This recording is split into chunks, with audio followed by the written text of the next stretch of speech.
Well, welcome everyone to the Los Alamitos preview show a week after the trials to the rubber and their kindergarten futurity. Happy to be joined by our panel here, George Duarte, the trackman here at Los Alamitos, and also the author of the At a Glance page comments here on the Nightlines program, Christopher Wade, the host and analyst on the Los Alamitos broadcast show, and the Los Alamitos racetrack announcer, the great Michael Wrona. Thank you everyone for being part of the show. Looking forward to a busy weekend of racing here at Los Al.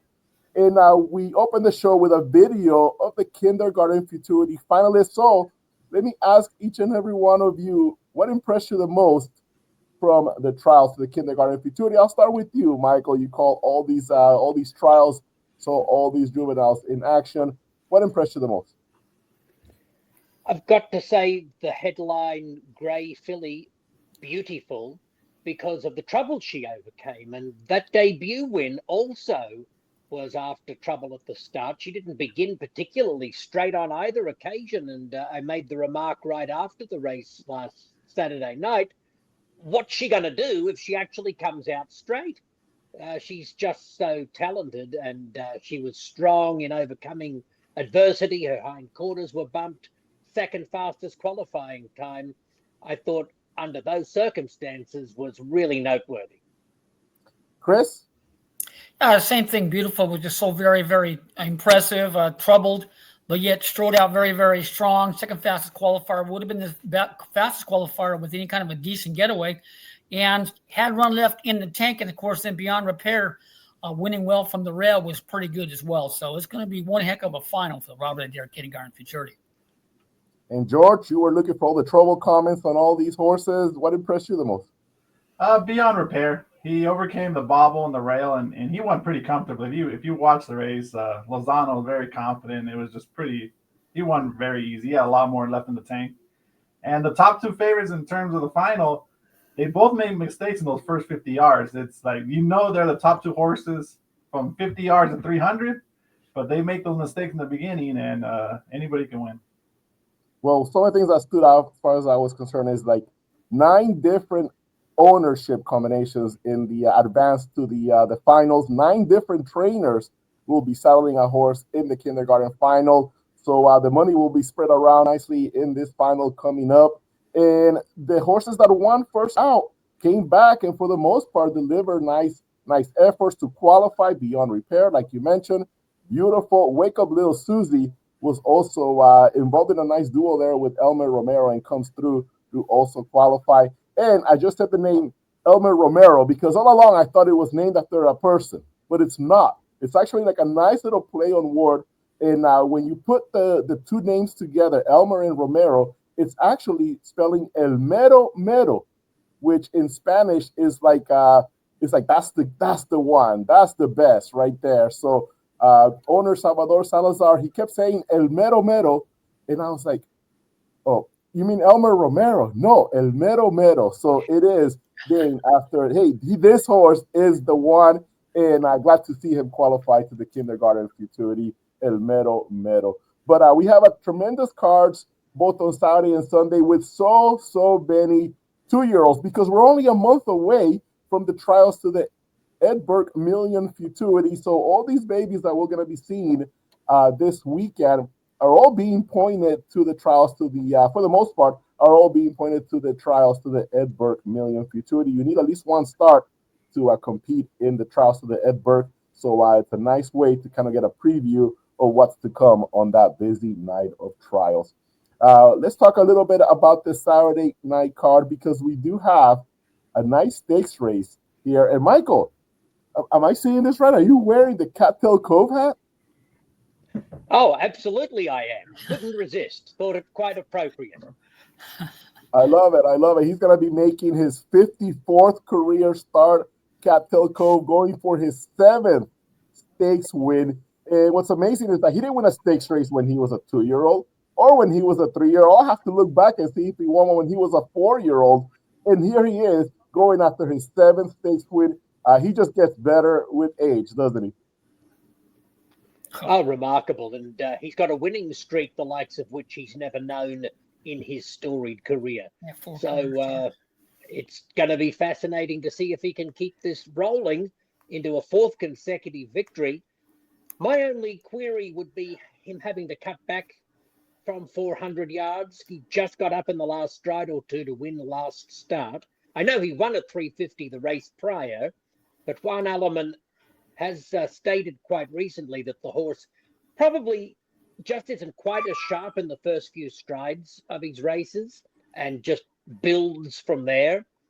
And that cut back to 350 is the only query. He's got a nice wide gate, but he's no fancy odds. I'm certainly hoping, as a fan of Cattail Cove, that he can win again. I just don't know that he's a fabulous investment, but he'll give it a mighty shake. Yeah, we'll talk a little bit more about the Kawia Bar Handicap, of course, named after the co-record holder in terms of stakes wins here at Los Alamitos. Kawia Bar and Charger Bar both share that record, having won 18 stakes races during their legendary careers. But we'll get George's thoughts and also Chris's thoughts on the Kawia Bar. But before we do that, Michael, you do have a selection in the Saturday program, right, that does not involve the Kawia Bar or the juveniles that we'll be talking about. No, my attention was taken to an earlier race around the turn, 1,000-yard race, the third on the program on Saturday evening. There was a trouble-filled trip suffered by Gypsy, Lynn number 3, the last time she set foot on the track on April 5, and it'll be, I think, quite revealing to look back at that replay. Yeah, it's a nice field here, including Coruscation, who's been in so many big races. But we're going to take a quick look at that race on April the 5th, race number 4. Here it is.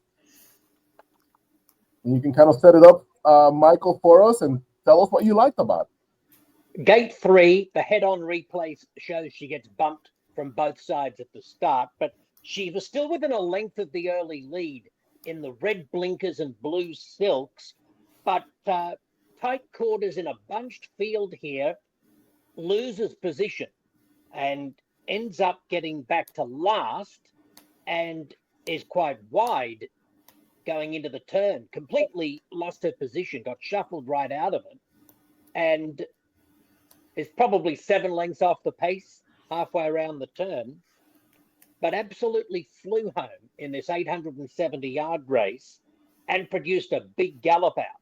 That's her down the extreme outside with a belated bid into a minor placing, the blue colours getting up for third behind that a runaway winner.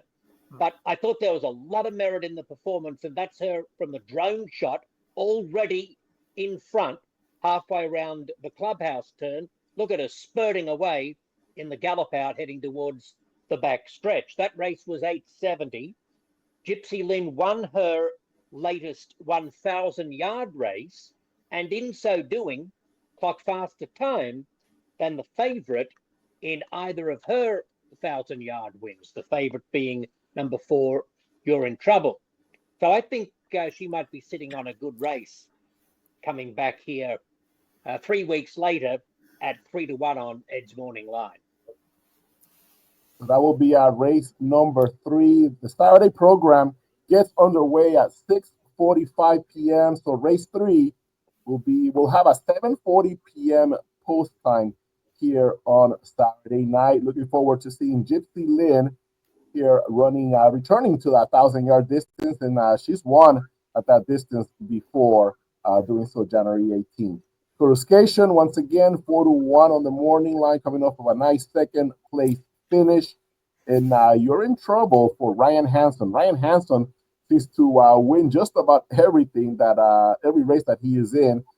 You're in Trouble has won a couple of times here. This meet is coming off with a 5th place finish in that same race, as a matter of fact. But 9-5 here on the morning line. Let's go ahead and move forward to race number 10.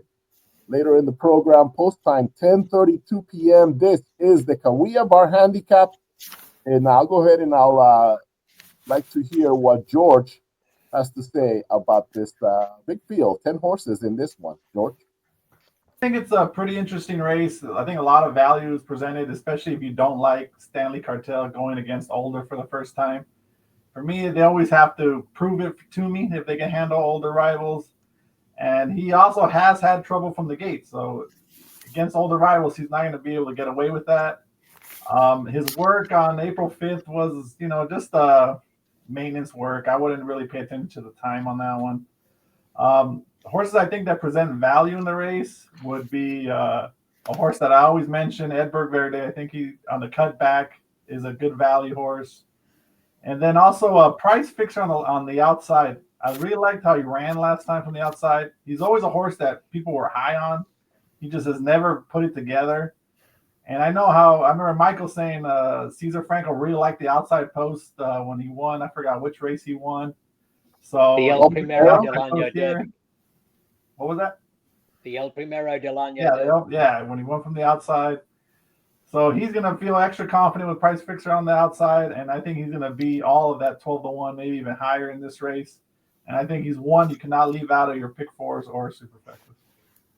Yeah, Dan Faria is now winning at a 12% rate, off to a solid start here at Los Al, and looking to pick up that sixth win with price fixer. Chris, where would you go in the Kawia Bar? We know Cattail Cove is at 2-1.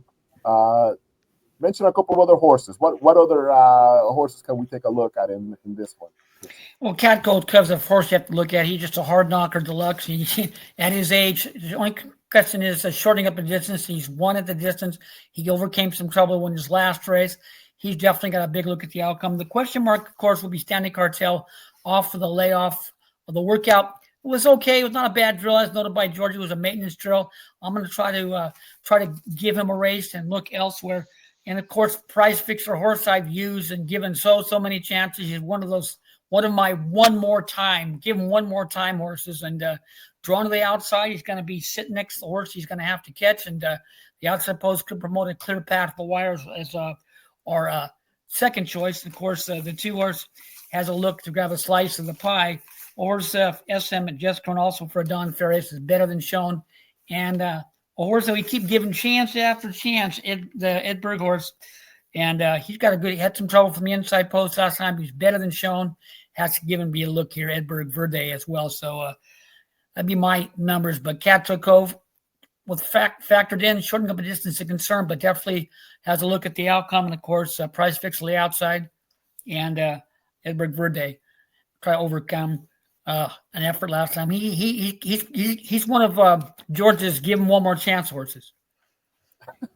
Yes, but I'm not singling him. I'm spreading. Yep. I'm definitely using them because I cannot let him win, and I don't have to finally. So nobody's giving any love to Kevin's Wise Corona, who was just a half point longer in the odds last time out in the Moona Stakes than Cattail Cove, a complete forget race. He had just an awful trip on that occasion. Yep. And the race before, fourth beaten a length in the Brad McKenzie Winter Championship Grade 1. I think he's got to have some chance at 5-1. Interesting to see the return of Jesus Ayala to Los Alamitos for the first time this year, I think. He's been riding a lot at Remington Park out there and enjoying some success, right, George? You follow that circuit pretty closely. Yeah, he's been riding for Cash Reed and D. Keener, and he's been doing good. He's been winning at prices. People don't know him that well over there. Yeah, definitely one of the best riders in the nation. And come on, guys, Stanley Cartel, 8 stars, 7 wins, runs so well fresh. Last year, first out, won by a length and almost 2 lengths. Gets a nice break. The only time that he hasn't won was in the Los Alamitos Super Derby. And talk about a race to forget. Just throw that one away. Very fresh during his juvenile campaign. Needed some time off after qualifying to the Ed Burke Million futurity. Came back a year later and won 3 races in a row by almost a combined 6 lengths. That's my top pick, Stanley Cartel. I'm going to go with that one. You're really going out on a limb on that 6-5 shot. Yeah, well, you guys are just like forget. It's going to be this 12-1 and this 5-1 and this Well, that's why. I mean, at 6-5, I don't like him. At 2-1, I do like him. I just I 6-5. don't know what to make of the spacing of the gate works, or actually the 28th of February was just a turn and work, but he goes from February 28 to April 5. I don't know that he could have gotten much out of the April 5 gate work. I didn't particularly like the look of it. I just think he's a risk at those odds. Yeah, to be honest, I gotta look at this horse as someone that they're trying to build a nice resume before he begins his stallion career. He is so well bred from a tremendous family of just a long family of champions dating back to first down dashes. So And this many, is a grade 3. So, yeah, it would help. and the quality of field as well. That's the one thing I would have to check is to see if he's nominated to the Vessel's Maturity, which is a course in the summer. That might be a little explanation of what the schedule is going to look like later this year. So we'll go ahead and take a quick little break, and then we'll come back with some gate work videos because we have a lot of 2-year-olds racing this weekend. We will be right back. Introducing Rolling A Ranch's newest stallion, Dash a Good Reason, a son of multiple champion Good Reason S.A. and a half-brother to champions He's a Dash of Fire and I'm a Fearless Hero. Dash a Good Reason was a finalist in the Grade 1's Los Alamitos 2 Million Futurity and Los Alamitos Super Derby. Dash a Good Reason. And he's ready to shine again in California at Rolling A Ranch. Grabbed by Dash a Good Reason. With impeccable breeding and success on the track, there are many reasons to book your mare to Dash a Good Reason in 2025. So we're back here with the Los Alamitos preview show and so many 2-year-old races here on tap. A few horses that have already started, but for the most part, we have some first-time starters. We can look at just about every video, gatework video. We won't do that, of course. We're just gonna kind of highlight different horses here and there. But let's start with race number 4. And let's get George's opinion on race number 4. Is there any 2-year-old that you like more than the others? Is the experience going to be a big factor for you? Some horses that sometimes get overlooked, but they've already had that experience. What do you think? I'm surprised by the morning line because I ended up going with Executive Sash. When I saw that 21 morning line, I was like, did I look at the wrong horse or something? I thought he ran fine. I didn't think it was a great race, but I thought he ran fine. And these horses in here, there was nothing that was really much of a standout. So when I don't think there's a big standout, I'll just take the horse that's because usually what you see in the improvement of a 2-year-old is when they'll break a lot better on that second start. So I think he's going to break good, and I think he, especially at 20-1, I have to play him. I mean, I thought Go North worked well, but I think the other Moonlight Corona we're going to talk about later is the real deal. Run Don't Walk. I remember these connections last year. They were giving their starts a lot of starts, their debut, and then we're really ramping up for the Ed Burke. So this is a horse I'm willing to go against on debut in a race where the future is what they're looking forward to. They're not looking forward to this race. And E.G. High and Nunez, the other one that I thought had a lot of ability, they've been struggling on debut. So that's why I just thought this was a race that experience can win out. Okay. Michael, any thoughts? I fancy number 7, Val Torrivio, like the post position draw with one horse outside of him. Came out straight in the gate work on March 29 and ran decent time, galloped out well. Think there's a fair bit to like about him. And Go North number 4 looks to have his share of ability as well. And Chris? Yeah, I'm going to give a slight look to Run Don't Walk, a horse who showed a good amount of talent in both workouts. Be my slight edge, but in a closely matched affair, Val Torrivio on the outside in post 7 there for Oswazo has a look at the outcomes. My second choice, and of course the aforementioned Go North, be my third number, and then George's bomb of all bombs away play in the 2. Executive Sash has a look to grab a slice of the pie and blow up the toe board. Well, here's the workout from Run Don't Walk. This is April 2nd. He's going to go 12.3 from the inside post. He's going to be using a flipping halter in this race. It's from the family of the Great Runaway Wave. And you can see that he leads from that flipping halter, kind of breaks out a little bit, gets bumped just slightly. But from this point on, look how well he's going to finish, and is going to have a really nice gallop out as well. There it is, run, done, walk.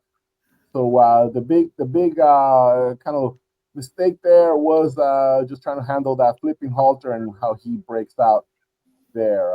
But other than that, nice little work here from run, done, walk. Okay, let's go ahead and move ahead to our next race to look at. There's race number 5. These are fillies going 300 yards. Chris? I'm going to give a look to Jimmy Glenn's cheat sheet and the Doc's cheat sheet. This horse worked well. Both times improved in the second drill, broke good, and was finishing strongly under a hold. Nice little gallop. That'll be my top pick. The 5 will be my second number, Dr. A. Cocktail. Nice solo drill. I mean, nice. His lone work was a solid workout. And then, of course, the 7 to the outside. Nippage there for Scott and the doctor. Have a look at the outcome as well. Both series of workouts were nice there. So 4, 5, 7, and 2 in tonight's 5th event. George? I went with Nymphish. I just really like the progression from the first workout where she was drifting out to the second workout where she maintained that straight path and finished well. As for Dr. Cocktail, the one that's related to Apolitical Patty and Zooming for Spuds, I think that one's going to be good for the Ed Burke trials. That one looks like it wants distance. That one has a good, I think that one, good size. She will relish that 350 yards. Michael, you agree with them? I'm with Chris's top pick, cheat sheet number 4. Thought the horse was fast and straight in the April 9 gate work. In 12.3, that'll do me. I think cheat sheet's pretty tough to beat on debut. Yeah, we'll go here from that inside post. I know the connections really, really like her as well, out of the mare Deceiver, who was a very consistent mare here at Los Alamitos, ran 18 times and finished in the top 3, 15 of those outings. And you'll see that, again, cheat sheet from the inside post, kind of leaning to her right a little bit. It's going to break nicely, and she's just going to look so comfortable going, especially past that midway point here.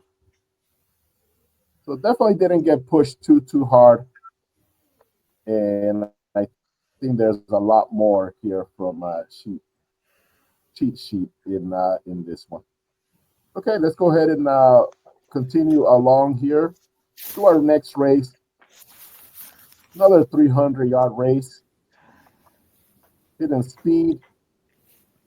12-5 last work there. Just a Lucky Charm is the favorite here, right? 5-2. George? This is a tricky race. I'm kind of glad it's not in the pick 4 because a lot of these horses have issues in the gate. The one was acting up in his last work. The Hitting Speed has lifted in both of his efforts. He's worked good, but he just lifts, gets out kind of funny in the start. And First Class Cruise, the 5, he's also one that wants longer. I think he's a horse that you could tell would want longer. So this is what makes the race tough. One, I think, at a good price is a Cheap Bar, the 2. I thought he worked good. And Holloman's been doing really good with these 2-year-olds, and that's one that I think with the most likely what happens with the rail horses, they break in, so it should give them a clear path. And that 8-1 is one you have to consider. Michael? I lean towards Hidden Speed number 3 on the basis of that video we just showed you of cheat sheet in the previous race. Hidden Speed was close up in second in that gate work. And I take George's point about the first stride, and that is, of course, critical. But overall, I've been impressed enough with Hidden Speed to lean that way. But I don't have a strong feeling about the race. Before I get Chris's thoughts, just one point here. A lot of high price babies here. Cheap Bar sold for $105,000. Favorite Gesture sold for $210,000. Brown Sugar from the same family as Brown Coffee, the Grade 1 winner, sold for $180,000. And Dr. A Sin City, out of the same mare that produced Apolitical Pins, sold for $320,000. Chris, who do you like in this one? Well, I'm going to give a slight edge to the big price horse on the outside, Dr. A. Sin City. This horse, just the one workout over the surface, had a nice workout over the training track as well previously. But this horse worked pretty well in that workout. And I like the way the horse was moving on his own. Was pushed a little bit, was moving strongly and galloped out nicely. So drawn well to the outside. If the horse could just run to his numbers, you have to big look at the outcome. But this is a closely matched affair. But I'm going to give him a slight edge. So there's Dr. A Sin City there, breaking from the outside post. Just a little move towards the inside. And pretty comfortably. They didn't ask for too much in that drill as he won the drill from the outside post. So that's one of your horses to look at on this Saturday night card, right, Chris? Yeah, I'm going to give the horse a look at a nice little price there at 4-1. 4-1. I've just got just a query about how to say these names. There's a few of these juveniles turning up this season that start with DR, which looks like doctor, but a lot of times the initials in quarter horse names refer to the breeders, and all of these DR horses are bred by Dunn Ranch. Dunn Ranch. So I'm just speculating that I'm going to put forward the theory that it's DR rather than doctor. Okay. Yeah, Could be I went wrong. with DR. Yeah. That's a good notification there. Yeah, we have a horse that qualified to the kindergarten futurity, Relentless Trick. I think it was DB, if I'm trying to remember correctly, and the breeder was Dale Boydston, if I remember exactly how that was. So yeah, we see those quite a bit here, especially in quarter horse racing. Let's go ahead and take a look at race number 7. Now, this is kind of an interesting race because it is a 220-yard race. So some of these horses have only posted one gate drill, and we do have one runner with experience, number 6, Shekel. So, George, you went with the horse with experience in that first baby race. Are we going with the horse with experience in this race? Especially, yeah, I mean, the horse also had the rail on debut. I'm using them for sure, but the deserving favorite is Who Cares. I really like the work. I like the acceleration he showed. The only issue is that the sire is a very lightly used sire, and he's 0 for 10 with debut runners. But besides that, I think, if you just go by visuals only, I think Who Cares is the most ready to win out of the firsters.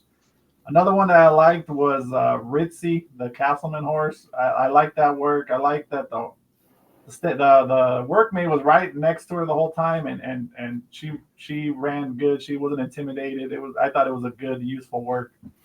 And I also like Caribbean, but I just don't like the 9 post on debut. They always duck out. Usually the outside is preferred by bettors, and they like it because they're gonna get that clean trip. But with these 2-year-olds, they're not used to being way out there in the 9 and 10 post, and you'll just see them like on trial night last week. How many horses ducked out from the outside post? It kept happening, and that's one of the things I always take advantage of because bettors don't ever take into consideration. One of the things that I like to look at is all the emblems and the signs that notify whether these horses are eligible to some of these races. Look at, for example, number 3, French Valley. He's a California-bred filly, so eligible to the Los Alamitos Oaks, also eligible to the Golden State Million, the Los Al 2 Million, sold at the Los Alamitos Equine Sale, and they've already made plans to hopefully run her in the trials to the Los Alamitos Super Derby next year. That's what the star means here on the outside.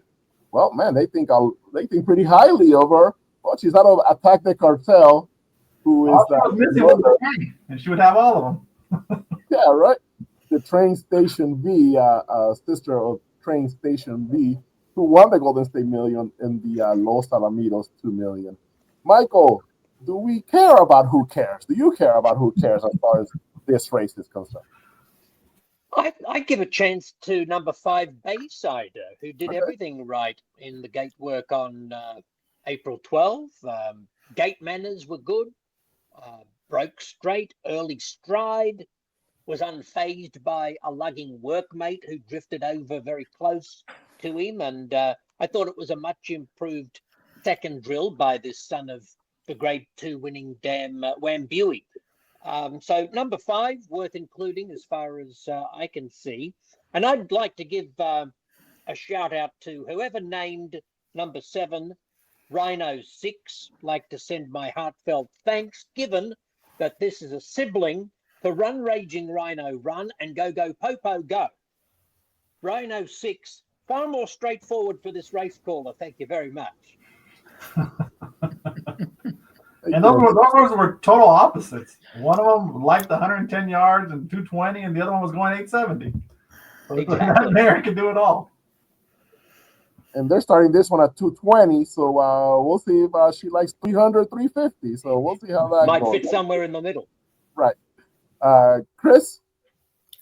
I'm going to give a slight look to who cares there for the Figueroas. And if you come to the Vessel Club, don't forget your earmuffs, because Brenda likes to show her exuberance when her horses are coming down the lane.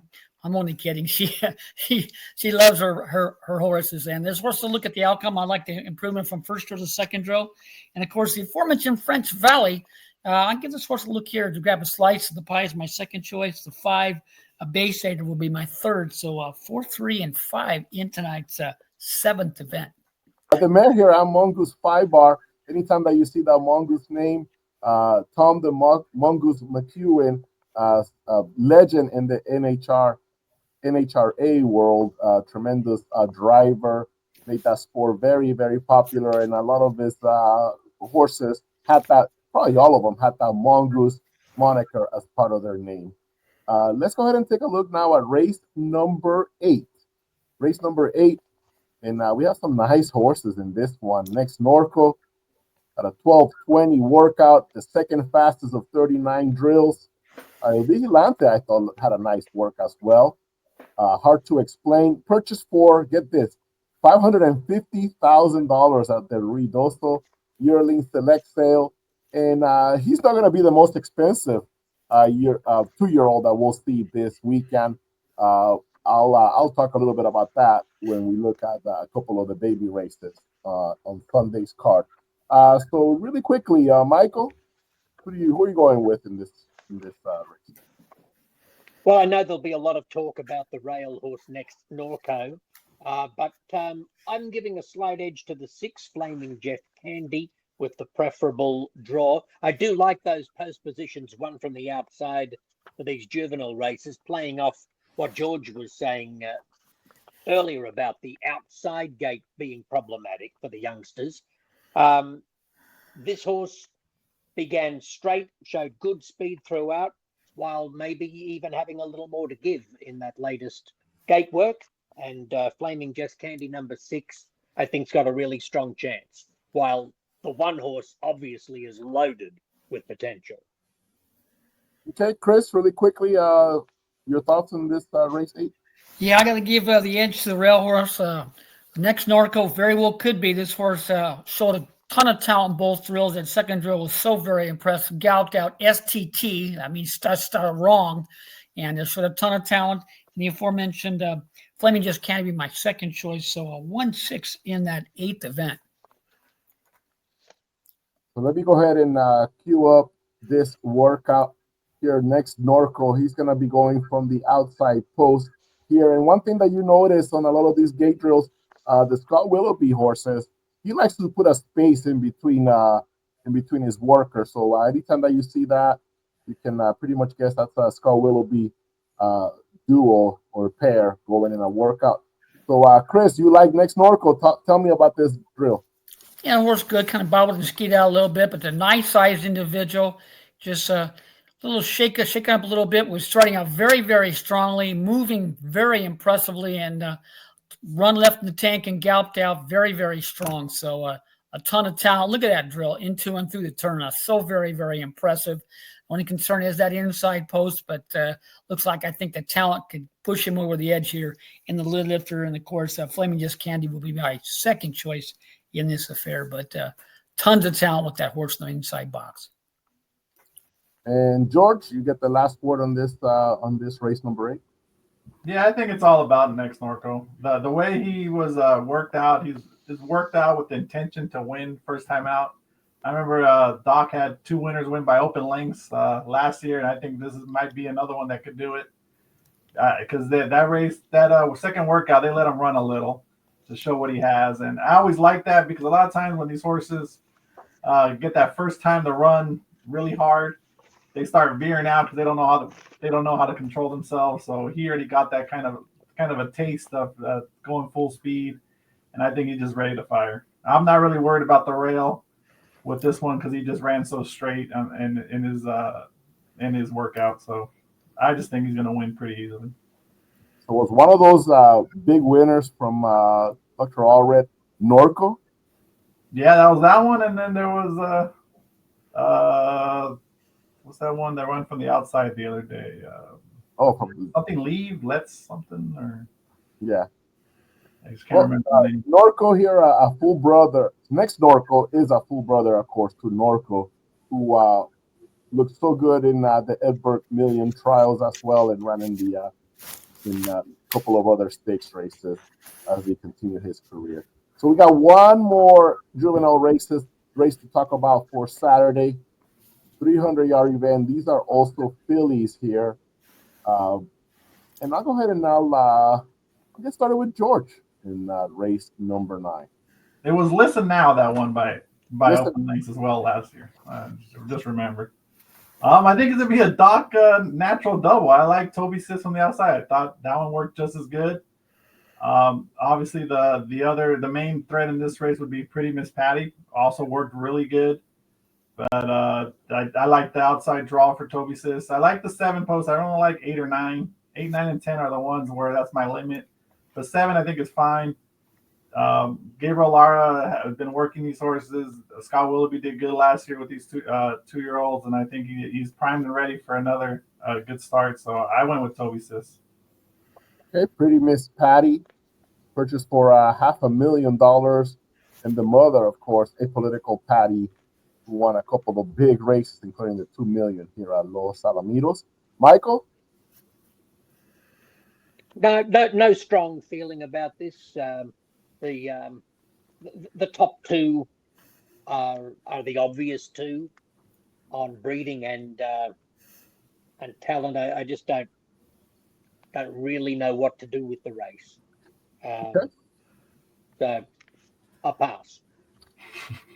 Okay, I'm gonna show really quickly Pretty Miss Patty's gate work. I already mentioned that Apolitical Patty was a big winner here at Los Alamitos, won the Oaks as well. And Pretty Miss Patty, part of this 3-horse set, working from the outside post. You can see that she kind of went in there, broke pretty hard in there, pushed Hot Times, and Hot Times in the middle won at this first try.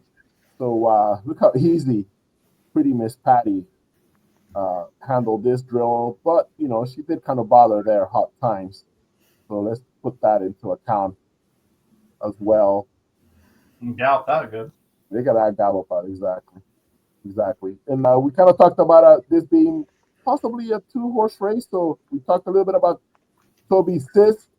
Chris, you're all over this family this weekend, right? Yes, I'm going to give it a cross-town, full brother and sister cross-state daily double, because Toby Sis's full brother won last night at Remington Park in a 330-yard maiden affair in 1686 and did it so very impressively at a huge price.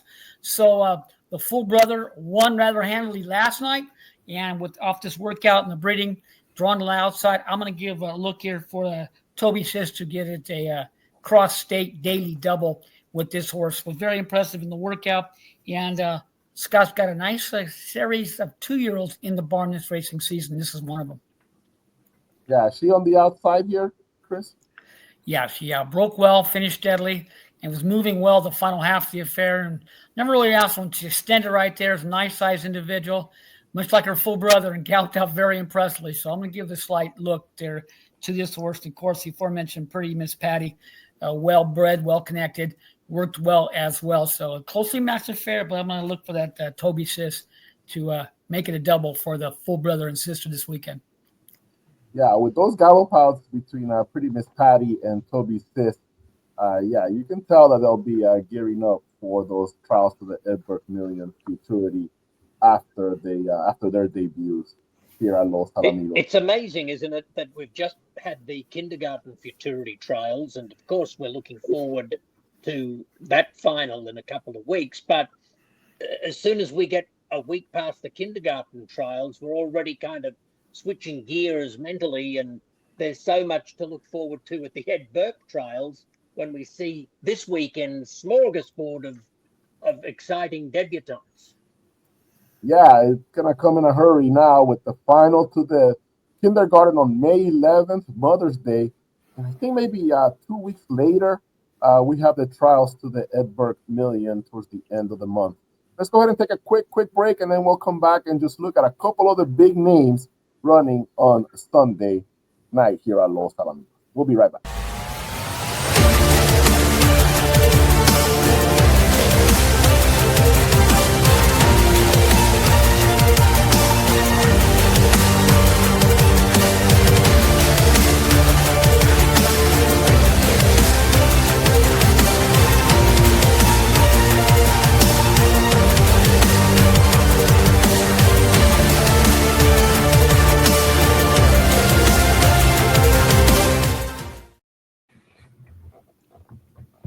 One second, I got someone calling me.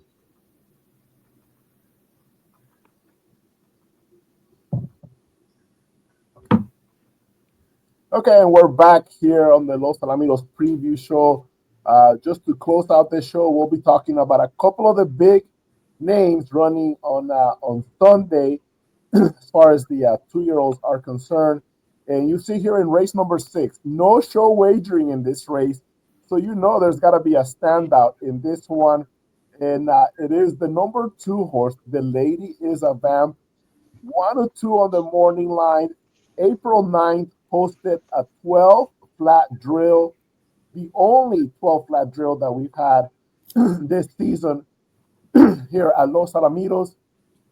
And you can see the breeding line there. Another Wise Lady, a really, really good mare, a political blood. Paul Jones trains. The Lady is a Vamp. And I got the gate work here for her. So let's bring that up. And she's going to be working from the inside. She's a little bit of a hothead there. But the thing that strikes me is just how quickly she just picked up that speed. And look how fast she just pulls away from the competition. No contest here. Look how just impressive she looked. And not much of a gallop out.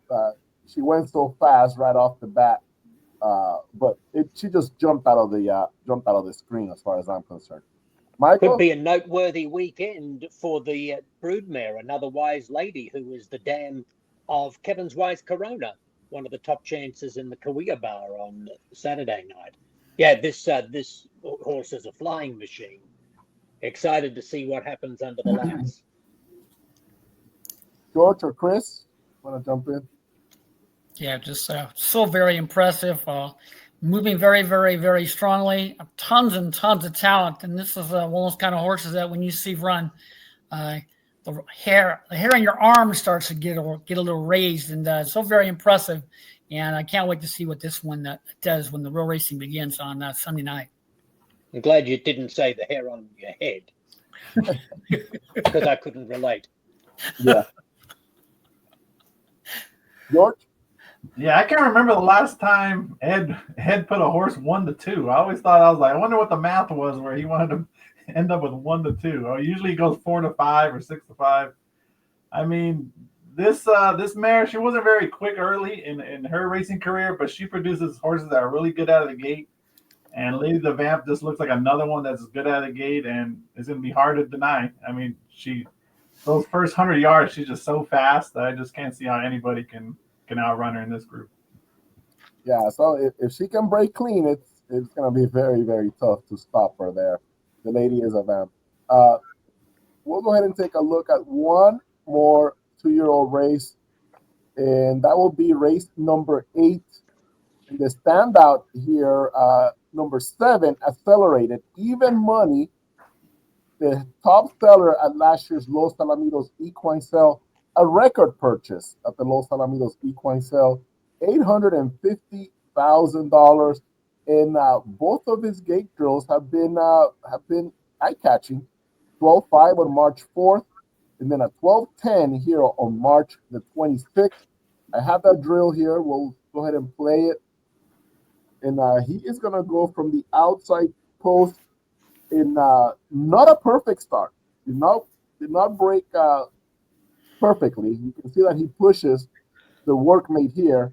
But again, he's going to just get better and better with each stride, especially there at during the second half. But I did notice that he did want to go inside pretty much the entire time.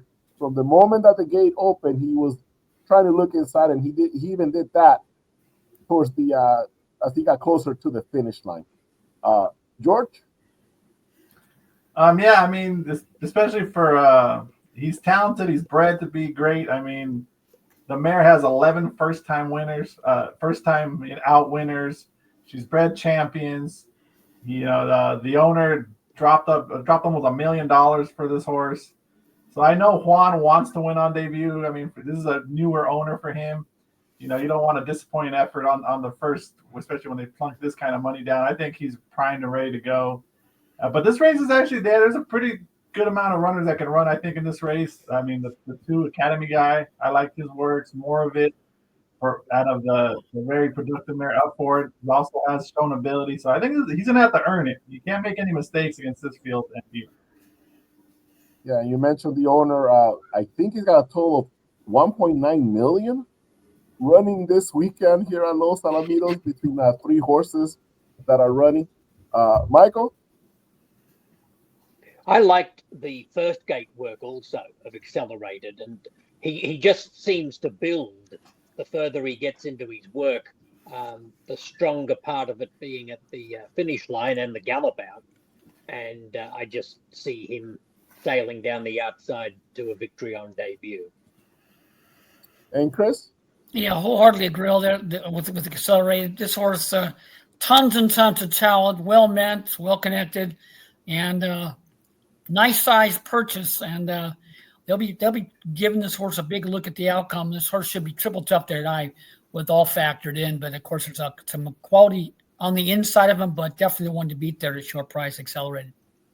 And you know, there's a race within this race, right? Between number 3, More of It, owned by Edward Allred, and number 5, Special Favor, owned by his wife, Kathy Allred. So it's going to be kind of a fun matchup there, husband versus wife, and their runners. And Special Favor, I was pretty impressed. They did geld this horse since maybe after that last drill, maybe before that, I'm not 100% sure. But this horse has been gelded recently, and very professional work from Special Favor. And I thought number 3, More of It, looked really good in his workout. Just pretty impressed overall. And up for it is the mother, and we know she is a good producer. Any other thoughts after what I said, George? Also, the 6 is really well bred. Baratomo. I mean, that mare has dropped only runners. Every horse that she's dropped has performed, including a fan favorite, Mornings with Maria, a couple of years ago. So that one is another one that, I mean, breeding wise should be a good one. And they paid $71,000 for a separate interest. So he's a good looker too. It's a really good race. It's one of those races that's going to have many winners coming out of that race. Yeah, it's going to be a fun weekend of racing here at Los Alamitos. We just went through a lot of 2-year-olds, but we could have talked about so many more because there's a lot of quality in action this weekend here at Los Al. George, Chris, Michael, thank you so much. It was a bit of a marathon preview show, but again, with so much quality, it was fun to take a look at them all. Any last thoughts, Michael? I do have a last thought. I know it's a long show, but I'm going to try and make it a couple of minutes longer. Do you have any potential to put up those Sunday fields again, Orlando? Can we find the fifth race? You skimmed past the first of the 2-year-old races on Sunday. I just have to make a special mention of a name that jumped off the page at this Aussie. Do you remember from the 1980s a very successful popular movie called The Man from Snowy River? Okay. I'll take that as a no. But No, it was. I've heard of it. It was a fabulous Australian movie. It did very well in America, but I am taking it back to the early to mid 1980s. It was based on a poem by one of Australia's greatest ever poets, Banjo Patterson, from the late 1800s. And I love it so much that I have one of the verses framed hanging on my wall here at home from the poem on which the movie was based. Now, I don't know if you can see this, if this will show up at all on the camera, but the verse reads, could you see it? He was hard and tough and wiry, just the sort that won't say die. There was courage in his quick, impatient tread, and he bore the badge of gameness in his bright and fiery eye, and the proud and lofty carriage of his head. I know it off by heart. I just think it's a beautiful description of a horse. And so I have that framed on the wall here. I almost sat underneath it for today's recording, but logistically, lighting-wise, it wasn't going to work. But there you have it. Just wanted to give a little nod to the great poet Banjo Patterson, who wrote The Man from Snowy River, the poem on which the movie that you've probably never heard of was based. Well, you got to say that line of that horse wins on the gallop out. That's right. Yeah, that might be a little too lengthy and wordy for a race. That's all right. Maybe I can do some clever editing. Nobody can stop you. You got to control the mic. If the horse wins, once they bring him onto the winner's circle area, that's a perfect opportunity right there, Michael. There you go. Yep. When he finds the winner's circle, which I hope happens sometime in his career, and I'm sure it will. He's got some ability. Definitely, I'll quote that in the winner's circle announcement. And everybody watching the show will know what you're doing. Exactly. And nobody else in simulcast land will have a clue. That's all right, long as I entertain myself. Definitely. Well, a perfect way to end the show with some, a little touch of class here on the Los Alamitos preview show, all the way from Australia. Thank you so much, everybody. Hope you guys have a great weekend. It's going to be a fun one here at Los Alamitos. Bye-bye. Bye.